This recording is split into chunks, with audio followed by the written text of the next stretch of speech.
ഹരേ കൃഷ്ണ. സർവം ശ്രീ രാധാകൃഷ്ണ അർപ്പണമസ്തു. അധ്യായം 13. പ്രകൃതി, പുരുഷൻ, ക്ഷേത്രജ്ഞൻ. ശ്ലോകം 21.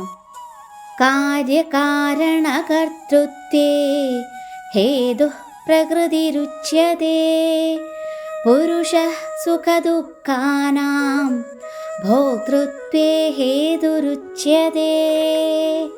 വിവർത്തനം.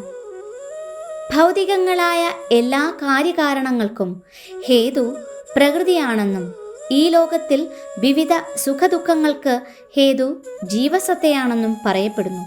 ഭാവാർത്ഥം: ജീവികൾക്ക് ദേഹേന്ദ്രിയാദികളിലുള്ള വൈവിധ്യത്തിന് കാരണം ഭൗതിക പ്രകൃതിയാണെന്ന് പറയുന്നു. വിഭിന്ന ആകൃതിയിലുള്ള 84 ലക്ഷം ജീവികളുണ്ട് പ്രപഞ്ചത്തിൽ. പ്രകൃതി സൃഷ്ടികളാണിവയെല്ലാം. ഓരോ തരത്തിലുള്ള ശരീരത്തിൽ ജീവിക്കണമെന്നിച്ഛിക്കുന്ന ജീവാത്മാവിൻ്റെ വ്യത്യസ്ത ഭോഗക്രിയകളിൽ നിന്ന് അവ ഉടൽ കൊള്ളുന്നു.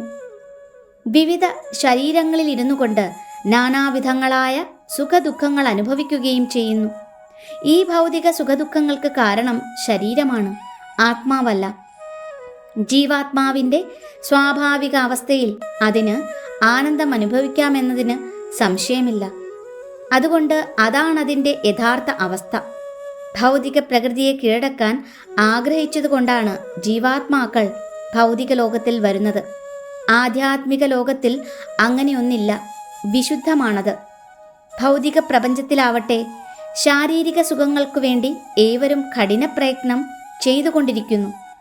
ഇന്ദ്രിയങ്ങൾ മൂലമാണ് ഈ ശരീരം ഉണ്ടായതെന്ന് പറഞ്ഞാൽ തെറ്റില്ല. ആഗ്രഹ നിവൃത്തിക്കുള്ള ഉപകരണങ്ങളത്രേ ഇന്ദ്രിയങ്ങൾ. ശരീരവും അതിൻ്റെ ഉപകരണങ്ങളായ ഇന്ദ്രിയങ്ങളും ഭൗതിക പ്രകൃതിയുടെ ഉപഹാരങ്ങളാണ്.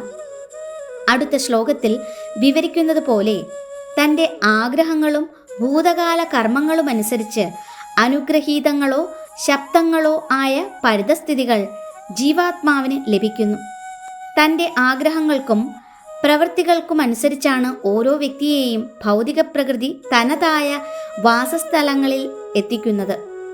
സ്വന്തം വാസസ്ഥാനങ്ങളെയും തനിക്ക് അനുഭവപ്പെടുന്ന സുഖദുഃഖങ്ങളെയും ഓരോ ജീവനും സ്വയം തിരഞ്ഞെടുക്കുകയാണ്.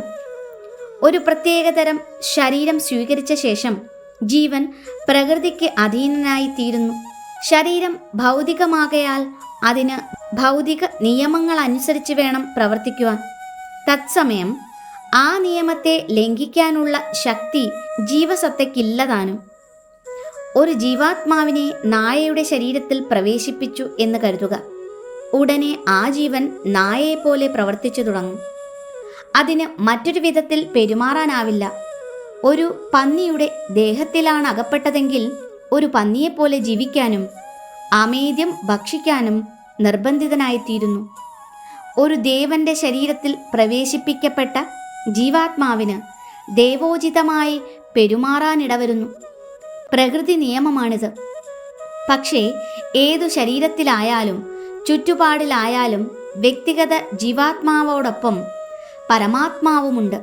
മുണ്ടകോപനിഷത്ത് 3:11 പറയുന്നു: ദ്വാ സുപർണ സയുജ സഖായ.